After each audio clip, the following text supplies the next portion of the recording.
A very warm welcome to Haddo Arts Festival 2021.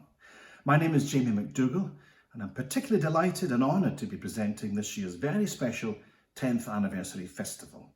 I was due to be presenting the live concerts from Haddo, but due to catching COVID-19 I was unable to go anywhere as I was self-isolating. So actually speaking to you from my home in the Trossachs of Scotland, just as beautiful as Aberdeenshire. Well, I hope you'll join me and all the wonderful artists over the next 8 days who travel to that beautiful part of Scotland to perform at this year's festival. Many of them performing for a live audience for the first time in over a year and a half. We do have a lot to look forward to and be grateful for. Well, the theme this year is light. And as we slowly emerge from the darkness of the pandemic, I think we can all agree that music and the arts have played and will continue to play an important part in all of our recovery.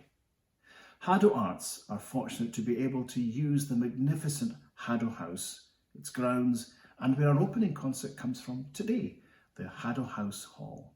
For that, we would like to thank our friends at the National Trust of Scotland who take great care of the house and who have been wonderfully supportive of this festival for many years. Haddo House Hall used to be affectionately called The Shed. Built in the style of a Canadian barn, its pitched pine interior gives it a warm and near perfect acoustic. It was there on that stage that some of the greatest artists of the 20th and 21st century came and performed. Dame Janet Baker, Sir Peter Pearce, Leon Goossens, Benjamin Britten, Ralph Vaughan Williams and Sir Peter Maxwell Davies, just some of the luminaries who went to Haddo. Well, they came at the invitation of David and June Gordon, later Lord and Lady Aberdeen. They founded the Haddo House Choral and Operatic Society, and very early on they established a tradition of performing Bach's great choral works here in the northeast. So it's fitting that starting this year's festival, the hall will once again ring to the sound of Johann Sebastian Bach, and we're delighted presenting an all-Bach programme is one of the country's most respected early music groups that continue to bring new life and understanding to the music of Johann Sebastian. They begin with his orchestral suite in B minor. The Bach players are led by their artistic director, Nicolette Moonen.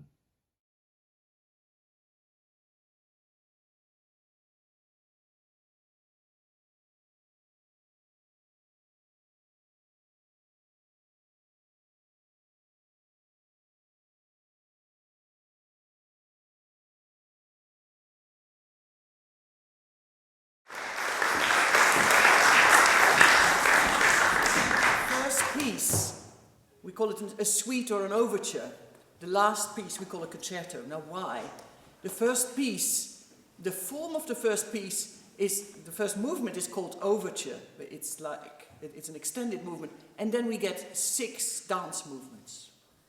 Dance was the entertainment by excellence at that time.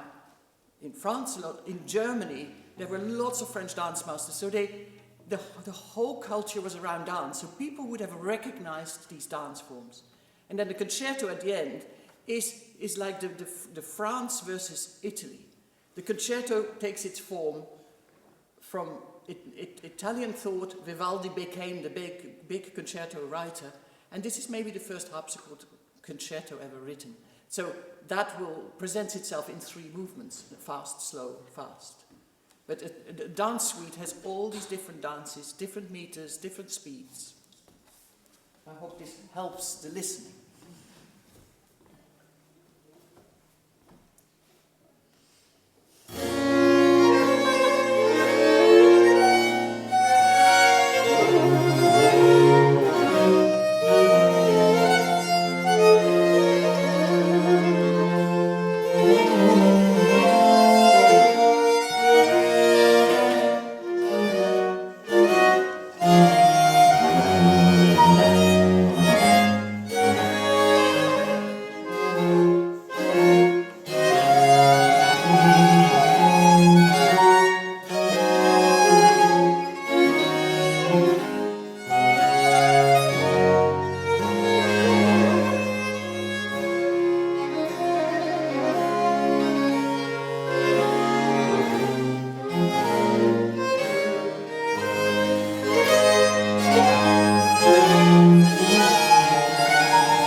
So let me tell you a little bit about what you're about to hear.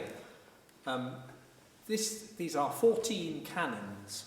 What is a canon? A canon is a single piece, a single line of music that fits together with itself, usually starting a little bit later. So we know a simple tune like Frere Jacques or London's Burning, that is in fact a canon. These canons are a bit more sophisticated than that, in that Bach combines the single line with itself, but not always going in the same direction or at the same speed. So sometimes he'll have the very first canons, in fact, you have one line, but the second voice, when they come in, starts at the opposite end and goes backwards, and it fits together like that. And then you can turn it upside down and backwards, and that fits together. So it's that sort of thing. Having said that, this is very playful music. You'll hear us having a lot of fun playing these canons. So incredibly cleverly constructed, but it's fun. The other thing I should say is that Bach didn't leave us a score how to play this piece. He left us the equivalent of crossword clues for us to work out the solution. So he left us the minimum information, just the single line of music, and telling us in some cryptic form how it fits together with itself. And they're quite short. Why they're 14, I should just say that as well. Bach, that was his special number, because if in a number alphabet, A is 1, B is 2, C is 3, Bach adds up to 14. He was really obsessed with this number. In the portrait of him, I don't know if you've seen that sort of famous portrait of him, he's wearing a coat. How many buttons has it got on it? 14. He waited a number of years so he could join a particular club that one of his students started, so that he could become the 14th member of it. And in the Art of Fugue, how many fugues are there? 14, so you get the idea. So in this piece, I have had to work out how to which instruments to use, how to distribute the canons between us. But also I've put them in an order so that they make a sort of 3-movement, fast, slow, fast sort of shape. The other thing, if you've got, I don't know if you've got an image of Bach in your mind from that same portrait with the 14 buttons, he's holding a tiny scrap of paper, and on it is the 13th canon that you're about to hear. It's actually 3 little scraps of music which all fit together with each other, and so it makes 6 voices in total in the end. And this creates a tiny amount of music. It lasts, if you play it, 2 seconds. So what do you do with that? How can you make that into something which we can sit and listen to and enjoy and go, yes, I like that. So I've looped the canons so we get a chance to hear them, and then we move on when I feel we've sort of got the idea of what he's doing with the canon. But that 13th one builds up a huge amount of energy with nowhere to go. So I thought, why not launch into the quadlibet from the Goldberg variations? I haven't said something very important. These are called the canons from the Goldberg variations. You know that the Goldberg variations are 30 variations on a theme, and that's just for harpsichord, and they're very long, and that's an evening's entertainment in itself. But these canons are all musically derived from or relate to the bass part of that Goldberg aria, the thing that the Goldberg variations is based on. So that's why they're called the Goldberg canons. The final thing is that, as I was saying, the quadlibet of the Goldberg variations. Quadlibet means as you like, whatever you want. And in that, which is the 30th, right at the end of the Goldberg variations. And what's happening there is that Bach is combining folk tunes. So look, different folk tunes at the same time. And this is something which we have recorded it's written record that the Bach family, when they got together as a big family, and they were a big family of musicians, They liked to see if they could sing different folk tunes simultaneously and manage to get them to fit together. So that's what he's doing in the quodlibet. And one of the songs has had that has been identified. We know the words to it. It's Kraut und Ruben haben mich vertrieben, which means cabbage and root vegetables have driven me away. And the text goes on, if you had served me meat, I would have stayed. So it's very, very clever fun.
As you can see, we're losing one player after every piece. I promise after that, that's it. No more quitters. So for these fugues, we follow the canons with fugues. Now, of course, a canon is also a fugue. And a fugue is an even more complex canon. The fugue comes with a counter subject and all that, but I will spare you all that. When Silas was talking, I was thinking, you know, it's these canons and the fugues that we're about to play, they're incredibly clever. And mathematically, they are, they make total sense. But it's a bit like a snowflake. When you see a snowflake, you see a snowflake. But you put it under the microscope, and you see this extraordinary pattern. So we're not supposed to understand everything. We just see the snowflake. And with the canon, with the fugues as well, it's extraordinary music. To put you in the picture of these, we're going to Silas said there's 14 fugues. Don't worry, we're not going to play 14. Just the four first fugues of the Art of Fugue. 2 will be using the subject. Let's hear the subject. Yeah, you play the subject.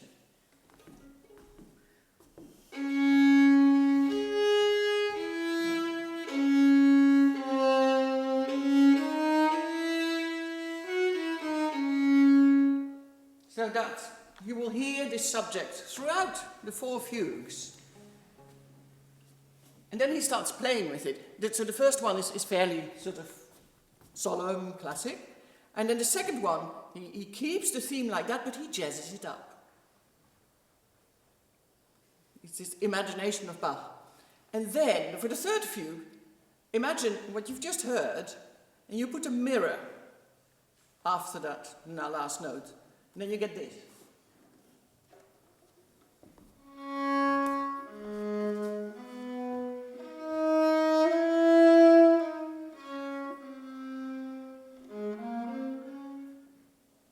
The mirror is horizontal. Sorry, it wasn't a vertical. Yeah, like that. So for the third fugue, it's as simple as Bach can become. Fugue with the reverse subject. And then for the fourth one, we use the reverse subject, and again, it's not jazzing it up, but he has more fun with it. So I hope you enjoy those 4 snowflakes.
just wanted to mention it's completely wonderful that we can play live concerts again. I can't tell you what a difference this makes to have you here. It's completely wonderful. And of course, we've been waiting for quite a long time. We were meant to come October 2020. So it's a great reward that you've been able to come and that we can share this with you. One very small thing about the concerto. It is probably the first concerto for the harpsichord ever written. It's also probably the first piece that Bach wrote, well, Reg might correct me here, for transverse flute. And in fact, it's a concerto really for this combination of flute, violin and harpsichord. And then here we have our miniature orchestra. So it's a sort of triple concerto. The middle movement, the slow movement, the tune is actually it can be found in the organ works of Louis Marchand, who was a French keyboard player, who happened to be in Dresden in 1717. And that was the year that there was this competition was set up between Bach and Marchand. And so there might be a link between this piece and then Bach saying, look what I've done with your tune. But for that famous competition, on the morning of the competition, Marchand left town on the early coach. So it never actually happened, but everybody was there waiting for him, and then they sent for him and went to his room and found he'd gone. So this may have been written for this event that never happened.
Johann Sebastian Bach's Brandenburg Concerto No. 5 in D major, ending the opening concert of this year's Haddo Arts Festival. A huge thank you to the Bach players for the stunning programme, beautifully presented and played. And wasn't it great to see and hear a live audience? All social distance, of course, but there nonetheless. And what a fantastic way to welcome people back to live music. Also, thank you to you for joining us online. Well, this concert and all the others during this year's festival don't happen by magic. and requires financial assistance. So please have a look at the link online. And if you would like to help Haddo Arts continue to provide a creative home for all the arts in the heart of the northeast of Scotland, then please donate. I hope you'll join us for our next event in the festival, an organ recital and the annual Harvest Festival service from the Haddo House Chapel that happens to have a wonderful Willis organ. Putting it through its paces will be Dr. Roger Williams and Anthony White. Until then, goodbye.